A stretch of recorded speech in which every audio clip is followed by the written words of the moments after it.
দূর বাবা, চিংড়ি মাছ ছাড়া আবার এঁচোড় হয় নাকি? Hello everyone, welcome to my another new blog. তো যেটা বলছিলাম, আজকে কিন্তু আমাকে চিংড়ি মাছ ছাড়াই এঁচোড় বানাতে হয়েছিল, কিন্তু রান্নাটা নেহাত মন্দ হয়নি, বেশ ভালোই হয়েছিল। আর তার সাথে ছিল অনেক দিন বাদে আসা পাবদা মাছের কাঁচা লঙ্কা সর্ষে দিয়ে ঝাল। তো আমি কিভাবে আজকে রান্নাগুলো করলাম, তো সেটাই তোমাদের সাথে আজকে একটু শেয়ার করি। চলো, প্রথমেই দেখো আমি লবণ হলুদ দিয়ে মাছগুলোকে একটু গার্নিশিং করে নিলাম। এরপর দেখো কড়াইতে তেল গরম করে এক এক করে সব মাছগুলোকে ছেড়ে দিলাম। তো এভাবেই আমি প্রত্যেকটা মাছ ভেজে নিয়েছিলাম খুব ভালো করে। আর ওই দিকে যে প্রেসারটা বসানো রয়েছে, প্রেসার কুকার, তো ওখানেই কিন্তু আমি এঁচোড়টা সেদ্ধ করে নিচ্ছিলাম। আর এই দেখো, কথা বলতে বলতেই কিন্তু প্রত্যেকটা মাছ ভাজা হয়ে গেছে। চলো মাছগুলোকে তুলে নিই এখন।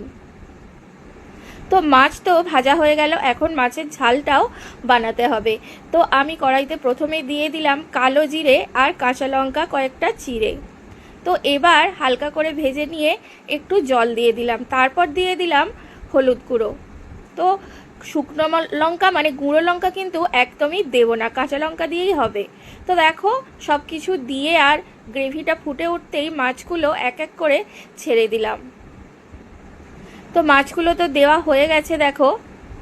এখন চলো ভালো করে কিছুক্ষণ এটাকে ফুটতে দিই।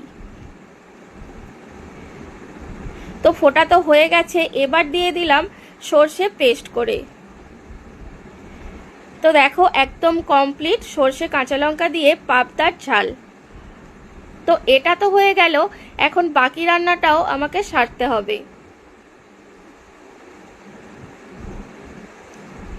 তো এবার আমি কড়াইটা পরিষ্কার করে ওতে তেল দিয়ে দিলাম, আর তেল গরম হতে দিয়ে দিলাম এলাচ, লবঙ্গ আর তেজপাতা। দেখো এলাচটা কিন্তু ফুটে উঠলো। এবার দিয়ে দিলাম পেঁয়াজ আর টমেটো। তো পেঁয়াজ আর টমেটো দিয়ে খুব ভালো করে আমি ভেজে নিচ্ছি। ডালচিনিটা ছিল না তাই দেওয়া হয়নি। এবার দিলাম আদা রসুন পেস্ট করে। এরপর কিছুক্ষণ দিয়ে ভালো করে কষে নিয়ে আমি দিয়ে দিলাম লঙ্কা গুঁড়ো আর হলুদ গুঁড়ো। তো এই মশলাগুলো দিয়ে কিন্তু আরও একটু কষে নিচ্ছি। মশলাটা কষা হয়ে গেছে। এখন এঁচোড় আর আলু আমি একসাথেই সেদ্ধ করে নিয়েছিলাম, তখন আলুটা বলতে স্কিপ করে গেছি। তো এখন জাস্ট হালকা করে কষে নেব।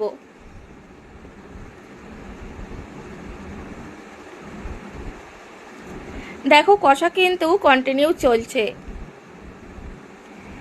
এরপর দিয়ে দিলাম ধনে গুঁড়ো। এবার দিলাম গরম মশলা গুঁড়ো। তো সব কিছু দিয়ে আবারও ভালো করে কষে নিই।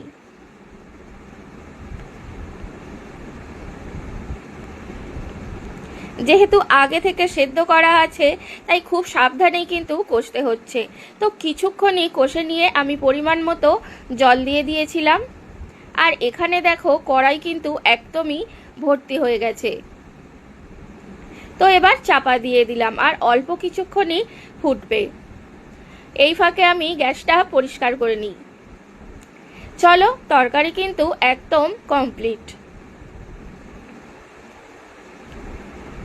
চিংড়ি মাছ ছাড়াও কিন্তু এঁচোড় খুব ভালোভাবে রান্না করা যায়। চিংড়ি মাছ হলে আরও বেটার হয়, কিন্তু তাছাড়াও দু একদিন মন্দ হয় না। তো এখন কিন্তু এঁচোড় একদমই কমপ্লিট। তো কেমন লাগলো ভিডিওটা অবশ্যই জানাবে, ভালো লাগলে একটা লাইক কমেন্ট করে দিও।